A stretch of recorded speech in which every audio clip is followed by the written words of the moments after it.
Hello, you amazing hackers. We are live. How are you all doing? Oh my god.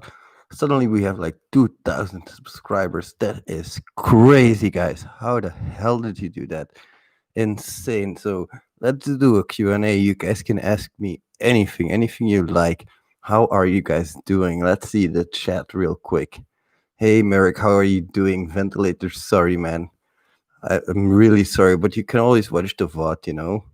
Hey, how are you doing, Dr. Downch? I still have a comment from you that I need to reply to, so if I forget that, remember me. Hey, Vis, how are you doing? Thanks, man. So, I'm going to start with the story first, if you guys want to hear it, how my week has been. Hey, how are you doing, Power? Yeah, I'm doing pretty well. I'm going to tell my story of my week, and if you guys have any questions, feel free to drop them in the chat below, because I did some bug bounty hunting, and I want to answer your questions, of course. Now, first of all, the bug bounty hunting, it went really, really well. I really enjoyed doing the bug bounties. I went back into my flow, you guys probably know what I mean when I say you're in the flow, you're in the zone completely, everything goes away, time doesn't even matter anymore, and suddenly it's 4:30 a.m, and you're like, oh god, I have to go to bed because I have to get up in the morning.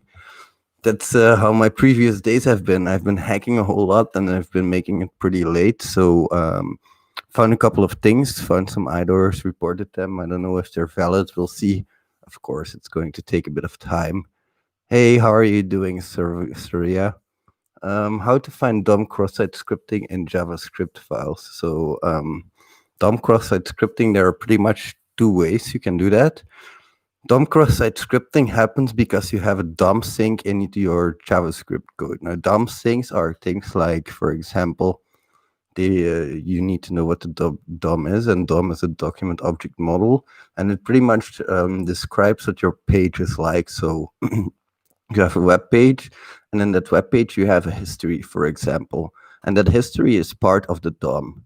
So, there are a couple of DOM things that you can look for manually, but Burp has an excellent, when you use the Burp active scanner, I think it's only in Burp Pro, but if you use it has DOM cross-site scripting built in. So if your target has DOM cross-site scripting, you'll find it. Would I recommend doing it manually? No, absolutely not. It's a grueling task to find a proper DOM sync, and to actually exploit it is even worse. So I really wouldn't recommend it. Hey, how are you doing, Ali? How are you doing, man? Amazing hacker. Ed, how are you doing, man? Great having you here. The frog is back. Oh no, everybody fear the frog. Let's see here, Power, between book learning and video lecture learning, which do you prefer? Well, I'm a really visual learner, so I always say for me it would be visual stuff, so videos, of course. And that's why I also started making this YouTube channel.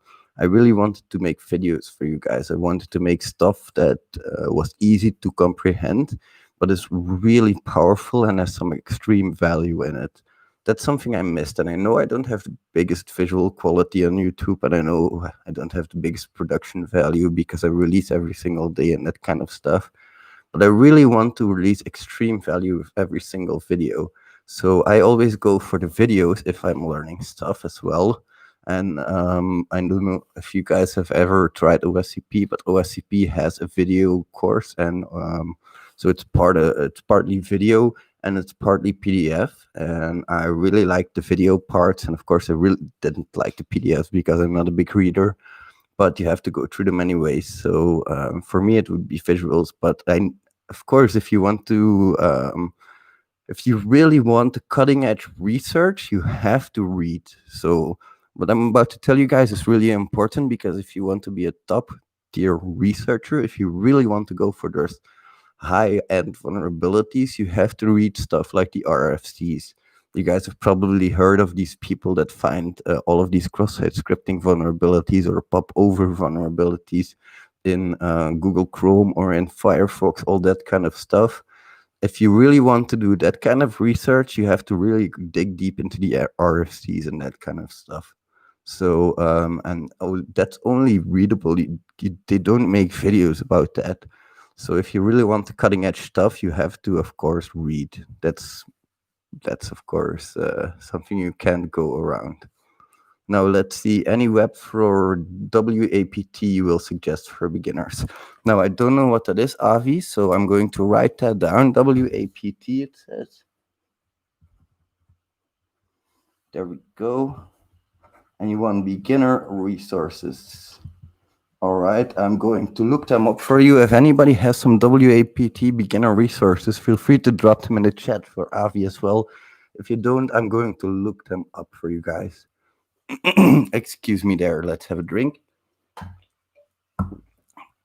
Now, let's see. Mirik, I'm here. Hey, bro, how are you doing? By the way, guys, if you guys see anything, you guys see my videos, they are divided into chapters. That's all Mirik's work. He divides them into chapters for me, and I want to thank him very much for that. That's amazing, man. Let's see here. Hawk Hazibul. How to find an IDOR. I would highly recommend that you watch my coming videos because I have a lot of upcoming IDOR stuff for you guys, and you're going to love it. I have 5 ways of testing for IDOR coming up for you guys, and I have how to chain IDORs coming up for you guys. So that's really interesting. Now let's see here. Vis, my question: when we do GitHub dorking, we could pages after pages, and as a hunter, we go through each entry on a page. Any tips? Well, the tip I could give you, Vits, is experience. Read them all, try them all. If you fail, you know that you shouldn't try them in the future. So that's experience. And you'll get this sense. So I always call it my spider sense. You'll get this tingly sense when you find some parameters and if they're vulnerable. So that's the way to develop that spider sense. Let's see the next question. Thanks, Red, for a quick response. No problem, man. Let's see here. Zeus. Hey, Zeus, how are you doing? Guys, go check out Zeus's channel as well. He's a really cool guy. He did a lot for me. He arranged the Chris Dale interview. So that was really good. Thank you very much, man. We want party for 2K subs. Yeah, man. 2K subs. It's crazy. Seriously, guys. In such a short time. It's so freaking strange how short of a time. And by the way, we have somebody who's going to donate another month of Pentester Lab that I can give away to you guys. And I'm going to bring him on video as well. So look out for that. We're going to do it probably in the video. So who knows? We'll see about that. Let's see here. 2K Cyber Talk with Zeus. We're going to do a Cyber Talk, Zeus. Believe me, you have a lot of information about recent resources, and I really like that. I want to get your information out of there as well. So let's see, David Ethan. Hey, how you doing? I'm a newbie to bug hunting world. I just started learning a few months ago. I found your channel by chance. It's really awesome. And your tips are great. Thanks a lot, David. I really appreciate that. Your response humbles me, guys. It's amazing how many of you guys are here already. It's like 15 people are watching. Thank you so much. Hello, everybody. Also, hello, everybody who's new. It's amazing that you're all here. Let's see here. I'm sorry if I butcher your name, Maharai Desai. So, do you have a schedule of what to test when? I mean, Monday SSRF, Tuesday XSS and all. No, I don't really have a schedule like that. I just test what feels right. So I've tested a lot, and if it feels right, I go and test it. And if it doesn't feel right, I don't test it. I really like hunting for IDORs, and basic cross-site scripting is something I'm not going to test for. I really like testing business-to-business applications. And what business-to-business applications often do is they host on the same platform. So you have one server, and you can have 5 businesses on that one server. And what I really, really like to test for in those conditions is if one company can access the data from another company, because those are really important IDORs, and that's what I really like to test for. And it feels good to me. I'm not going to test really deeply into SQLi because I'm not a SQL guy. I'm really not. I don't know SQL that well, so I just stay away from it. I leave it to the professionals. If I find a bug like that, I ask somebody who I know can do it. So I hope that answers your question a little bit. David Eaton again, could you please explain why we must always check 403 pages? That's a really interesting one. So on 403 pages, for example, you can get First of all, you can get reflected values. So let's say, for example, you have a website, target.com. If very often, if you're attacking, I don't know exactly which web server, but I think it's an Apache web server.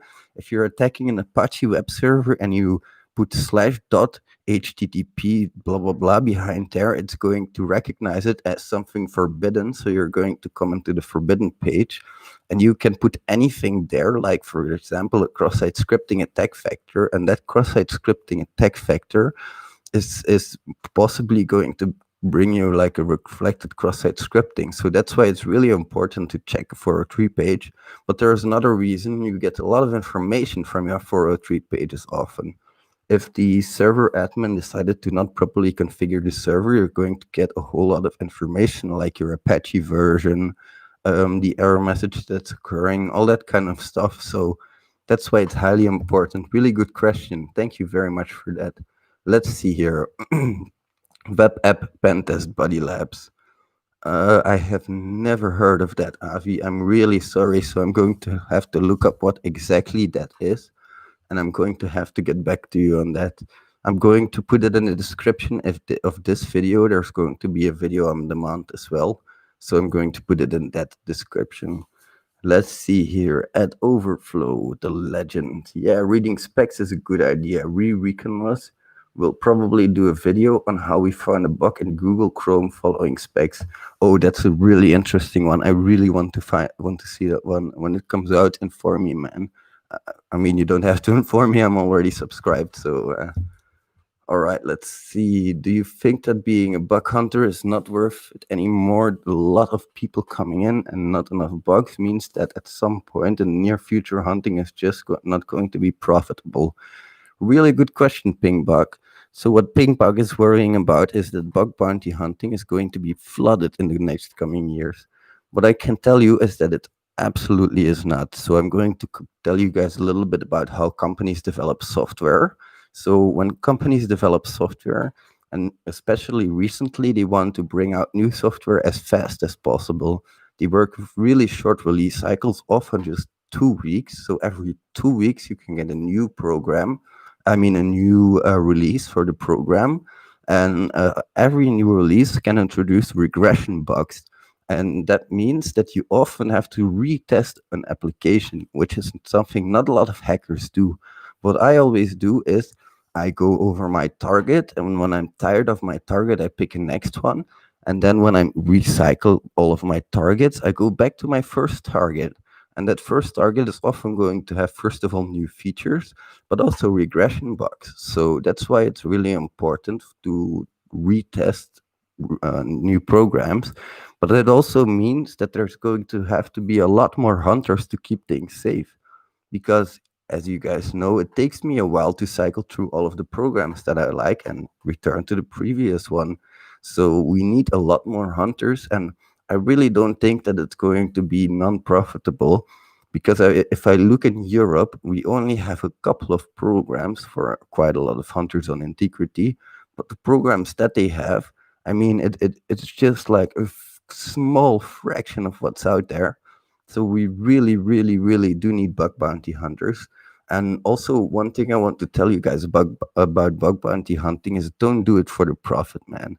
Just bug bounty hunting is supposed to be for fun and keeping the internet a safer place. And I know this is not a popular opinion, but I really do think that it's something you guys have to know, because you're not going to be a millionaire doing bug bounty hunters, very likely. Possibly there's a possibility, of course, but there's also a possibility of me winning the lottery if I buy a lottery ticket. But what you can do is win a cool t-shirt, win 50 euros on the site, win 150 euros on the site, maybe a couple of hundred euros, all that stuff. That's what's important, just having fun, testing your own methodology, and making the internet a safer place. That's what matters in bug bounty hunting, not all the profit. So thank you for that question, Pingbug. And let's see here. Viz is telling me, cool. Yep, I got the point what you mean. All right, thanks, man. Pingbug besides IDORS, cross-site scripting, and CSRF. What other bugs do you think a beginner should focus on first? I always recommend that beginners focus on every single bug type that you could find. Learn everything, and then from there on, you can diversify. So, let's say, for example, you learn about cross-site scripting and you really like cross-site scripting, you can go really deep into that. But I always say dip your toes in every single pool to know what it's like. How can you know what vulnerability you have to specialize in if you don't even know what the vulnerabilities are and which one you like and which one you don't? So that's very important that you know all the vulnerabilities. All right. So one thing, guys, if we can get this stream to 20 likes, I will sing "Hello, is it me you're looking for you guys?" because it's like 2,000 subscriber stream. So smash that like button if you haven't already. I want to sing. I'm really, really happy. Let's see here. Hook has a bull. Any tips? GitHub dorking. I'm going to make a video about GitHub dorking because I have a lot of GitHub dorks that I want to explain to you guys. Now that's what I like to see. Smash that like button. All right, let's see. Small break.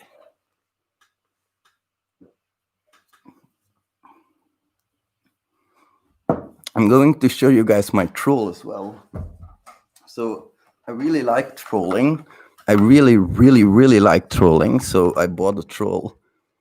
I don't know if you guys like my troll, but he can troll like crazy. All right, enough with the silliness. Let's go. Let's see here. Learning one bug or two bug perfect for learning 10. Sorry, let's see. Learning one or two bug perfect or learning 10 bucks normally. Which way is perfect? Learn every single bug type that you can. It's really important that you learn what's out there and that you can diversify. Let's see. Some hacker says that SQL is outdated. Is there less SQL vulnerabilities today?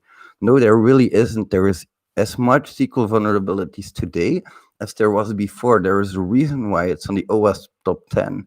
So it's really important that you study it. If you really, really want to study SQL injection, just go for it, because you have to study a lot of filter evasions. You have to study a lot of techniques because there are so many databases. You have to study blind SQL injection, that kind of stuff. But there are still SQL injections out there. You just have to find the hidden endpoints. There are outdated endpoints. So say, for example, you find a Swagger and you find on that Swagger endpoint, you find documentation. Now that you can also find older versions of APIs. So those older versions are often more vulnerable, and not a lot of people look for those older versions. So of course, SQL is still, for me, it's still up to date. Let's see here. How do you learn about vulnerability, which means your learning approach? My learning approach is really, really simple. I just try to hack a website. If I see something shiny, I look it up. I'll Google it and I'll see what it's all about. And that's my methodology. I'll build upon that. I have a checklist, of course, and you guys can see it as well. It's an open GitHub repository, so feel free to check it out. I'll post it in the description of this video as well. Let's see here. Order of vulnerabilities for learning vulnerabilities. Whichever one you like, baby. It doesn't really matter, if you really like SQL injection, go for SQL injection. If you really like cross-site scripting, go for that, CSRF.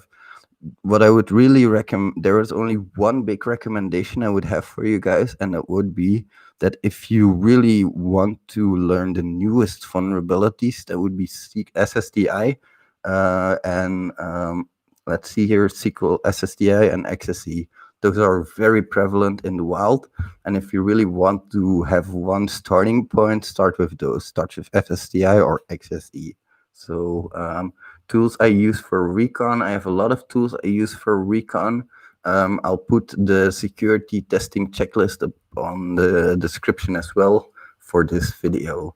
Thank you for asking those questions, man. I really appreciate that. If you guys have any questions, feel free to drop them. Excited for Stuck in You waiting. Yeah, man, me too. Stuck is on holiday still, but we're going to make some arrangements when he gets back, and I'll tell you guys all about it, of course. Yeah, what have I missed? What have you missed, Andy, that I'm about to sing? I'm almost through the chat here, so let's see here. All right, I'm almost through the chat. Let's sing a little bit. If you guys have any more questions, feel free to ask them in the comments below. Let's get a little bit crazy, shall we?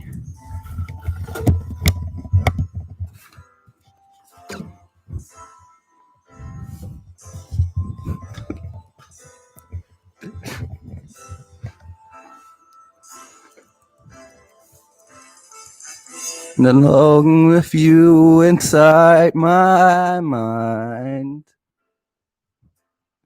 And in my dreams, I've kissed your lips 1,000 times.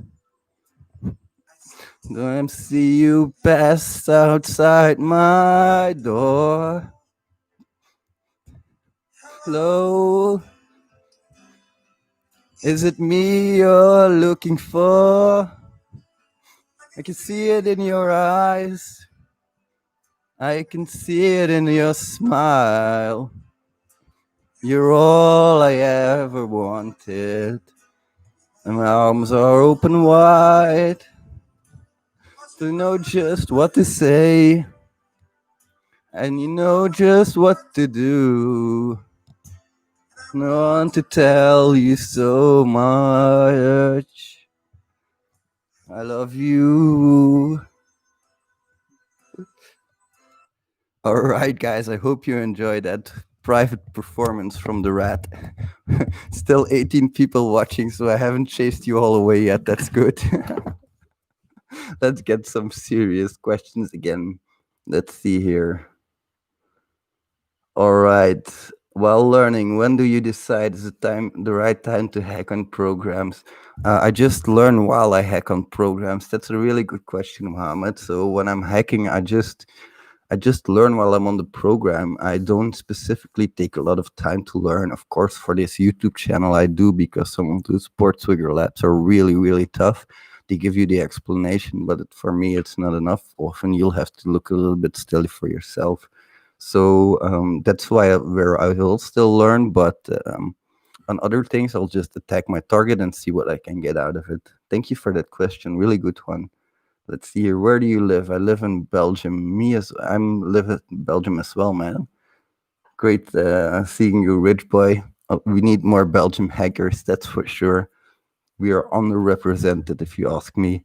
So pingbuck, not a cue, but a tip from me. Learn a bit of development. What really helped me with hunting was getting a course in development. JavaScript, API libraries, etc. Understanding the architecture is very valuable. That is a very true pingbuck. I don't know if a lot of you guys know this about me, but I used to be a programmer for a very long time. I used to do it for, I think, about 4 years, and it really helped me with doing my testing. And of course, my QA testing job also helped me a whole lot. Let's see here. Will you apply for Senec or Red Team? I have applied for Senec, but currently they were full. But they said that they had my application on back hold, so we'll see what happens there. Do you use Xmind or any mind mapping software? Yeah, Xmind is really my favorite. I have a video about it as well. I'll put it in the description. So let's see here. Holy fuck, here we go. Yeah, I hope you guys enjoyed that. Why do some pen testers find more vulnerabilities than others? What did they do different? That's a really interesting question, Kashmir. So some bug bounty hunters, what they do different, there are two things you can do different. First of all, you can be first to find a bug. So there's a lot of low-hanging fruit out there, and you can be first to find that low-hanging fruit. That's very important, or one of the first. Second thing you can do is think outside of the box. So it's also very important, like, for example, the methodology that I've developed is completely centered around broken access control right now, and it's really helping me a lot. So for that, I would use software like that. So I would think more pen testers find more vulnerabilities like that because they think outside of the box. Thank you for that question. Thank you, Merrick. What are your favorite types to look for? My favorite type of bug. I have a lot of bugs. Broken access control is currently my favorite, but it's like I'm a pregnant lady who currently has a whole lot of mood swings. I go from XSE to SSTI to broken access control to IDOR all of that kind of stuff. I really like testing those. I should do a lot more SSTI, but the things that I like to test are business to business, and often they don't use the newest front end technologies yet. Now, one thing I can really recommend you guys, there are a lot of new front end technologies like Angular, like I can't really think of a whole lot, but I can think of Angular, for example. And Angular has dangerous functions. You can look up those dangerous functions, and if you do, you know a little bit more about your target and how to attack it. So that's really a tip for me from me that I would give. So let's see here. Seems like you'll need to wait for answers there. Yeah, but there we go. There's your answer, guys. Let's see here. Wow, thank you, guys. I should be a singer, right? I missed my target. How long have you stayed without finding a bug? Oh, it really depends. I've gone for like weeks without finding bugs, but I'm not a full-time bug bounty hunter either. So for me, it really doesn't matter as much. There are people who are full-time bug bounty hunters, and for them, it's a lot more different. If you don't find a bug for a couple of weeks, that's really stressful. You know, you have to eat somehow. But for me, luckily, I don't really care. So it's been at most a couple of weeks as well, because I really like finding bugs. You know, if I really don't find a bug, and that's a tip I can give you guys as well, is just do some Google dorking and you'll be amazed what you can find.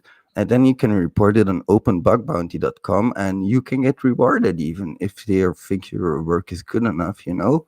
So that's a tip I have for you guys. Open Bug Bounty. Really interesting that you can pretty much report anything over there. So that's it. Let's see here. That was the most beautiful singing I ever heard of my life. Thanks, Yusuf. I really, really did miss my target there. I should have been a singer all along. Do Belgians drink a lot of beer? Oh yeah, Belgians drink a lot of beer, man, and it's good beer as well, very often.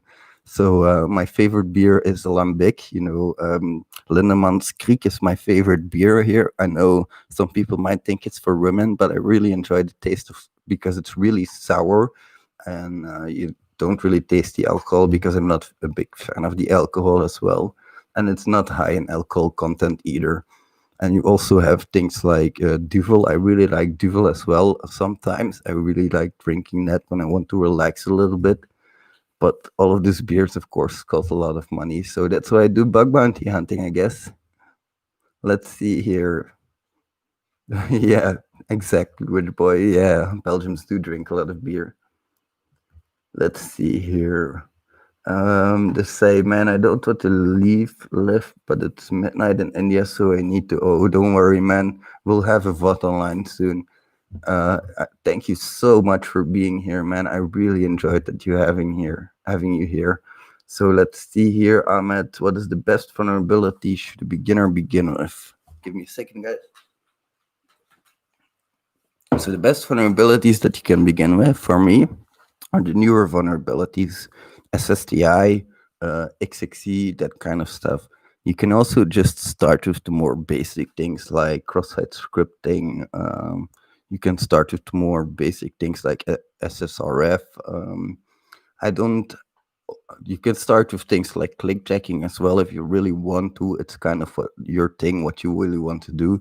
But for me, it would be like start with things that are new. It's really interesting to start with those newer things because a lot of websites are going to want to implement those. And if you really want to be on top of things, it's really interesting to study them as well. Currently, I'm studying HTML5 and the RFC because there are some really interesting things you can do with the canvas. I don't know if you guys know, but you can do cross-site scripting via animations in HTML5, and it's really interesting. I really like that kind of stuff. So for me, the new stuff, SSDI, XXE. But if you really want to do something different, do whatever the hell you like. I'm not a cop, so thanks, guys. Thanks for that question. Really good question. I cannot do Q&A on someone else's Q&A at low. You guys are doing a Q&A with at Overflow in my Q&A. Yeah, that's no problem, man. Just go ahead. I really enjoy seeing that stuff. Just keep on talking. I don't mind. It helps with the algorithm. So the more you chat, the better for me. Let's see here. Is there a possibility of cross-site scripting bugs today? Because lots of browsers have cross-site script built in that prevent cross-site scripting. Oh hell yeah! Oh hell yeah! Those preventions for cross-site scripting, they are not waterproof, not even close. You can get around them easily at times. One thing I could recommend for you is XSS Hunter. You can go and check it out. XSS Hunter, you have some payloads in there, and those payloads are really going to help you because you can just copy and paste them, and they help you. For example, there's an iframe payload that will help you subvert CSP, and they are cutting edge payloads, so they will usually work on the latest browsers as well. Now, a story I quickly want to tell you guys. The first bug I ever reported and got paid for is a cross-site scripting bug. So it's stored cross-site scripting, super easy. Stored cross-site scripting, just enter it, done, stored, and everybody can see it. So there, it's certainly not that, not at all. Let's see here. Built-in browser cross-site scripting protection is not a substitute for actually fixing cross-site scripting. Exactly, at Overflow. There's so much stuff still going on. Hey, Karel, are you from Belgium or from the Netherlands? Because your name sounds really like from one of those places, you know? Let's see here. Cross-site scripting gang. Yeah, man, I really like cross-site scripting. Have you guys heard about the SVG animation that's happening? It's really cool. Let's see here. Hey, Brad, from what should I start ethical hacking? I am just starting. Well, it really depends on what your level of competence is as well. How far are you in normal things? Like, for example, when I just started ethical hacking, I had 7 years of actual IT experience. So your general IT experience, of course, is also going to matter a whole lot. And it really depends on where you are at the moment. You can always start from the EGPT courses. Those are pretty good. You can also, of course, go for the OWASP Juice Shop or the Damn Vulnerable Web application. Those are some really interesting things that I really enjoy hacking myself on because they are a little bit more realistic, especially the Juice Shop. You can go after the BWAPP. That's like the burp web application. That's a vulnerable web application as well. So those are some starter resources that you can go for. And then, of course, you can also watch the videos on my channel. There are some other great channels out there that you could really enjoy watching. I will put them in the description below as well if I can remember. If I don't remember, please somebody write me a comment that I have to put some links in the description still. I have terrible memory, so thank you for that question. Really good one. Danny Garita says, "How did you get into your first private bounty program?" Well, that's the cross-site scripting bug I reported. So I reported a stored cross-site scripting bug, and I got 500 euros for that. And from then on, I got invited into private bug bounty programs. But what I would really recommend people do is go for the vulnerability disclosure programs that don't pay out because, first of all, there are a lot less hackers. Second of all, you're going to have a lot of greater scope. And third of all, those targets are going to be a lot less hardened. Because if you have to pay a lot of money, if you have a vulnerability, of course, you're going to have less vulnerabilities. You make sure that you have less vulnerabilities. So that's where I say always start with vulnerability disclosure programs. For me, though, it was the cross-site scripting bug. Really good question, man. Thank you. Yeah, Ad Overflow is really awesome, man. He gave me a lot of tips to fix the repository that I have for you guys as well. So soon we're going to live stream those. We haven't been live streaming in a while because it's like really busy with the baby, but we're going to do a lot more soon. Let's see here. Google Chrome's XSS auditor, for instance, introduced other issues such as XS search. Yeah, that's true, man. That's a really good. I'm going to see if I can find that article later on because it was a really interesting one that I read about the excess search issues. Let's see here. Wani Kashmir says, "How many times have you got a duplicate bug?" I think about 10% of my bugs are duplicates, about in that region, maybe 20%, maybe a little bit less than 10%. I don't know the exact numbers, but I do get duplicates, of course, but I don't get a whole lot of duplicates. And that's because I have a pretty unique style of testing, if you ask me. I go really, really deep into the application and I try to change every single thing that I can. So I make users and I change every single property for that user. For example, make a user that cannot see the invoices, then I go and try and see if I can see those invoices because invoices contain PII data. And if I have an IDOR there we go, report that stuff. And I think not a lot of people do that. They just go over the application, but they don't really use it like a normal user would. And that's what gives me a small advantage, I think. And of course, my normal testing experience. I'm going to show you guys the boy real quick because he's awake. Hey, boy. How are you doing, man? Say hi to the people. Hello, people. How are you doing? I'm a boy. This is my hacking rat. So let's see. Do we have any more questions? How many times have you got duplicates? Sorry, I already answered that. Andy, when is the merch being released? Well, I ordered stickers for you guys, so soon I will deliver. I don't know how I'm going to do it, but I think if you join the Discord group, I'm going to give you guys in the Discord group the advantage of buying the first set of stickers. I have ordered already a set of stickers. You can buy two stickers for $5. So that's shipping included, and they're pretty big. They're 7.5 centimeters by 7.5 centimeters. So if you guys want one of those, join the Discord group to be the first to be notified. Let's see here. Have you hacked cloud? AWS, Google, Azure. AWS is really interesting because he has three buckets, often reveal some really juicy information, and it's really interesting. I would really advise you guys to look into that stuff. Let's see. Just call me Danny. All right, Danny. Hey, man, pleasure to meet you. You can just call me Rat or Uncle Rat or Mr. Rat, whatever you prefer. But you can also call me just Rat. Thanks for answering, man. By the way, I'm from India. Isn't it pretty late in India? It's really awesome that so many of you Indian guys are here, man. Thank you guys for watching all of my stuff. Let's see. Do you hunt API bugs like on REST and GraphQL? Yeah, API is my favorite type of bug. I don't really care about UI stuff. So often people say, oh, you have UI, cross-site scripting protection. Yeah, I don't really care about UI stuff. UI is there to protect the user from their own stupidity, and the API is there to protect from hackers. So that's why I always target the API, and I just completely skip the UI part.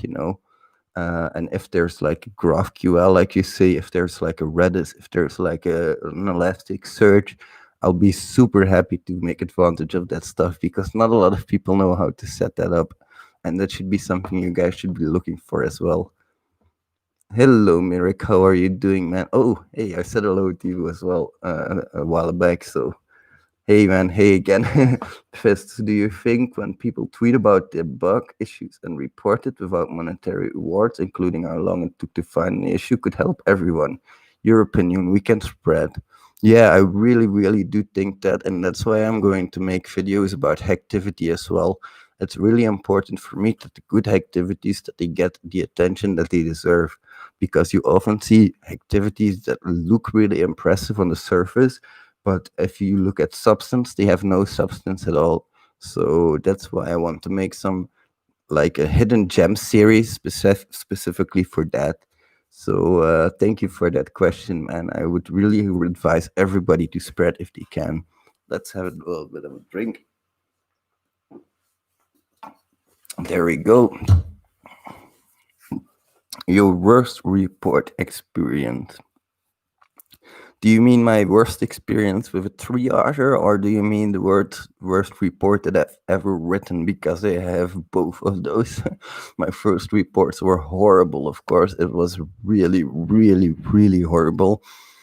I'm going to tell you guys about my first report because I'm super ashamed of it and I don't want you guys to make the same mistake, but I own up to my mistakes. So my first report was terrible. I have this game called Roblox, and they are on HackerOne. And if you go on, they have their API documentation available. And I was thinking that the sequential IDs, so sequential is 1, 2, 3, 4, numbers follow onto each other.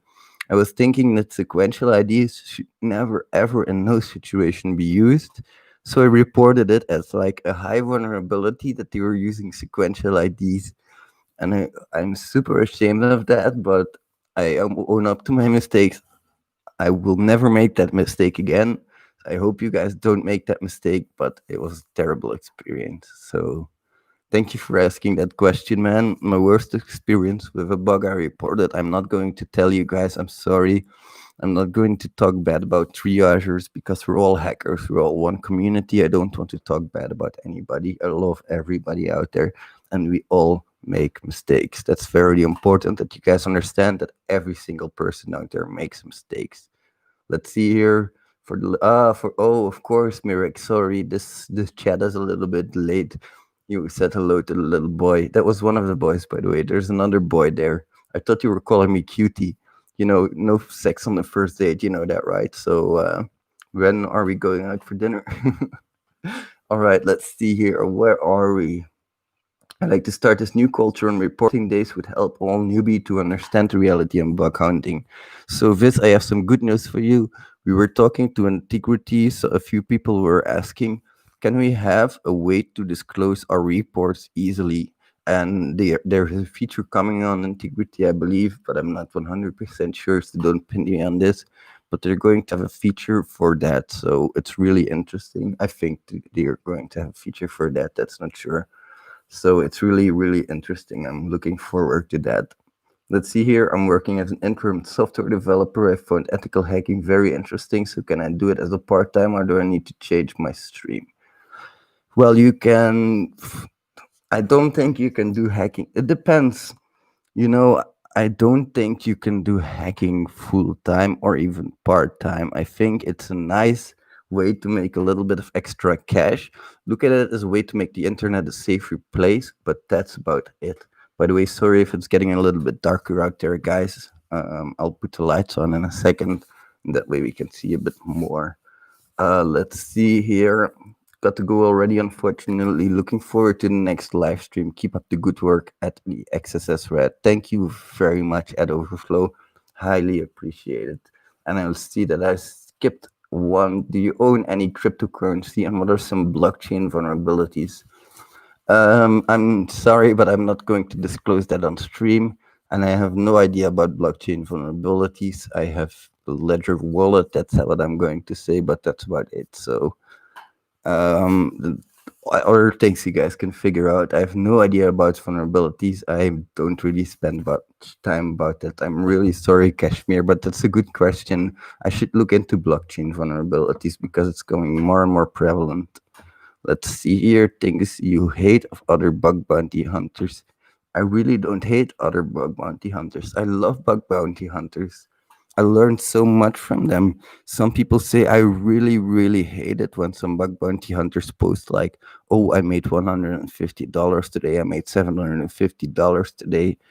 I don't hate that. I say congratulations. That's super, super good job. You know, it might be depressing that other people get that money, but you can ask them how they got that money. You know, you can ask them to describe the vulnerability, not in complete detail, of course, because you don't want to disclose any information, but they can give you a bird's eye view of what happened and how that's happening. So I don't hate anything about bug bounty hunters. Hey, says Mike, how are you doing, man? Sorry if I butchered your name. Well, you are a cutie, and I can't promise that one. All right, Merrick. Thanks, man. I'll see you in the restaurant. All right, let's see here, Kashmir. What do you do and how do you feel when you find a critical bug? When I find a critical bug, I don't sleep when after I report it because I'm really, really want to know if it's first of all if it's not a dupe, and second of all, if I haven't found a false positive. That's happened so often before that you think like, oh, I have a critical here, and then you go and report it, and you try to repeat your behavior, and you can't do it. So I hate that kind of stuff, especially critical. You're like, oh my God, what am I going to do? And I'll be right back. Give me a second, guys.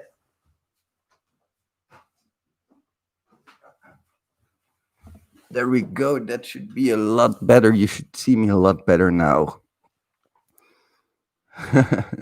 Let's see. I am late. Oh, that's no problem, Kumar. If you have a question, feel free to ask it, man. I'm willing to answer all of your questions here. Have you worked with targets behind CloudFront? Yeah, I've worked with them and I've made a 180 and I've turned away. You know what I mean? I don't really like targets that are behind CloudFront. I really don't. They give me so much frustration with that stupid CloudFront protection, you know? And I always say, if you really want to do a bug bounty, give access to your complete infrastructure and do it properly, not like some programs do. They're like, no, we won't give you test accounts, we won't give you access to things behind the web application filter, all that kind of stuff. It's really important that they do that because you really you're a hacker. You don't want to waste your time having to get behind all of that stuff. So that's that would be my answer to that. Thank you very much for asking. Aitor is saying, hi from Spain, hi from Belgium, man. Hope you're doing well, you amazing hacker. Great having you here. Let's see, highest bounty I got would be $500, 500 euros, sorry. That would be the highest bounty I got, but I report mostly medium vulnerabilities because I'm of the opinion that if it's a medium vulnerability, it needs to be fixed. So I get a lot more from doing a lot, like I get more from doing 10 bugs that are medium than one critical. I don't often find critical bugs. That's what I'm trying to say. Thank you very much for that question. Danny is asking, once tried an introspection query on graphical endpoint and it returned. Apollo server doesn't support introspection queries. I guess that simply means that can be valid defense to purpose on the report. Yeah, that's true, man. If I find a bug somewhere else, that's true, man. So, Aitor is saying, how can I choose a good program? I've made a few videos on how to pick your first program, both as a beginner, as a medium, and as a more advanced person. I'll put that video as well in the description of this video on demand. So thank you very much for that question. Let there be light. Exactly. We need light in our lives. You guys are my light. You guys are my guiding light, like 2,000 amazing subscribers. Thank you so much for everybody that's watching. I really appreciate it from the bottom of my heart. I cannot thank you guys enough. It genuinely amazes me that we have 2,000 subscribers. Unbelievable. Let's see here how to get a bonus reward when you report a bug.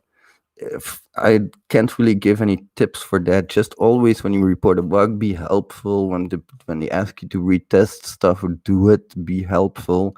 And that will most likely get you, if they want to give you a bounty, it will make sure that they give you a bounty. If they want to give you a bonus, it will make sure that they will give you that bonus. Whereas if you're rude, of course, you won't get that bonus.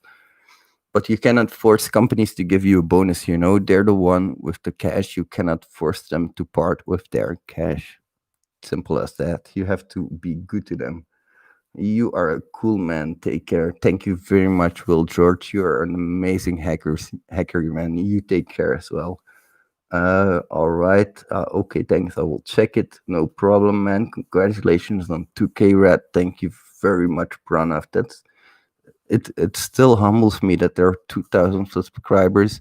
And also, if you guys follow my Twitter account, suddenly over 1,000 followers. I don't know where everybody came from, but seriously, guys, you guys are amazing, and I hope I will see you soon because you guys are super, really, really super.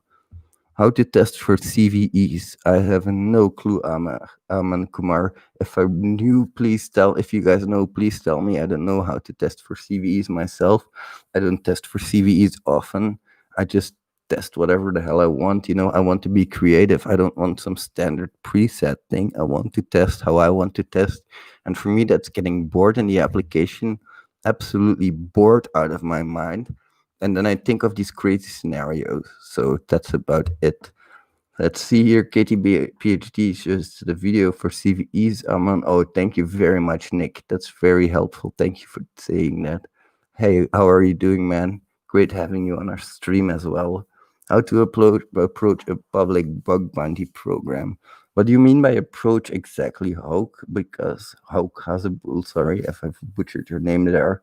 How to approach because you can approach them in different ways, of course. and it really depends on your target as well. If you have a star target, so if you have a really wide and open scope, you do recon first. If you have a really narrow scope, of course, you go and dig really deep into it. So it really depends on the target that you like and that kind of stuff. Thanks for asking that question, by the way. Really good question. Let's see here. How about group hacking with other hackers? That's called collaboration, and that happens often. It's really cool when groups of hackers comes together to hack together. Um, but for me, collaboration is really hard. I'm a really stubborn person. I want to move fast, and I want to do it really, really fast. And I often want to do it my way. So, of course, that's one of my shortcomings. But for me, collaboration is really, really hard. I don't know, for you guys, it can be somewhat easier. There's this one fly that's really annoying me. I don't know if you guys saw that, but it's really annoying. Hey, Tanner, how are you doing, man? Why does OAuth server return an authorization code instead of access code in the first step? I don't know, man. I have no idea. I'm not an OAuth expert, but I have to make some videos about that because I'll have to do some more research. It's a topic that I really want to get into, OAuth, but it's not something I'm really familiar with at this time. I'm do mostly IDORs and that kind of stuff, but really interesting topic to make some more videos on. So definitely, I'm going to definitely keep an eye on the channel. Thanks for asking that. Let's see here. Wani Kashmir. What are your book/courses do you recommend to intermediate bug hunters? There are a couple. Of course, you have the Web Application Hackers Handbook. That's one I would recommend because there are more scenarios in there that are, how do I say this, that are more realistic, more lifelike. But there's also what I would really recommend if you're into that kind of stuff is the OWASP. No, sorry, not the OWASP. Let me see here. The Portswigger Labs. That's something I would really recommend for intermediate bug bounty hunters, because everything that you guys find in the Portswigger Labs, it is based on things that you find in real life. So that they found in real life, that real researchers have found, and they put it into exercises in the labs. So that's why I'd really recommend that. Really good question, man. How after you practice boxes, and how much one should you practice solving boxes in the beginning? It really depends on what direction you want to take, let's call it. So you have, of course, your regular pen tester, and if you really want to be a pen tester, you're going to have to do a lot of network hacking, a lot of pivoting, that kind of stuff, a lot of boxes from boot to root, that kind of stuff. So I would highly recommend, of course, that you do hack the box, but I would also recommend that you take a subscription and do all of the older boxes. But if you really want to hack, just go for it. Let's see here. Red, do you hunt on Synac? I tried to go on Synac, but I haven't been approved yet. So we'll see what happens there. I really hope I get approved, but there were not enough places available. So I kind of fell out of the boat there. I would like to thank everybody for watching. This was an amazing stream. I really had fun. Thank you guys so much. It was so super fun. We had some fun together. We sang together. Thank you very much. And I hope I'll see you guys in the next one, man. It was so much fun. Thanks again for 2,000 subscribers. That's amazing. I raised my Coca-Cola to you. So cheers. Ding. There we go. I hope you guys have a drink ready. Let's go to another 2,000 subscribers, to another 20,000 subscribers, to another 200,000 subscribers. We're going to conquer the world, guys. Thank you so much for this. And all my love for Belgium, man. All the love from here. Thank you so much. 2,000, more than 2,000 already. We surpassed it like crazy. You guys are gems as well, man. You guys are fuel for this channel. So thank you again for watching. I hope I will see you in my next video. You're all part of the Red Pack now, and you're never leaving again. I caught you guys in my net. I love you guys, and I'll see you in the next video. Hey, congratulations on that valid P1 Alman Kumar. That was really cool. Hey, see you later. Thanks for the 2 million, man. Bye bye, everybody.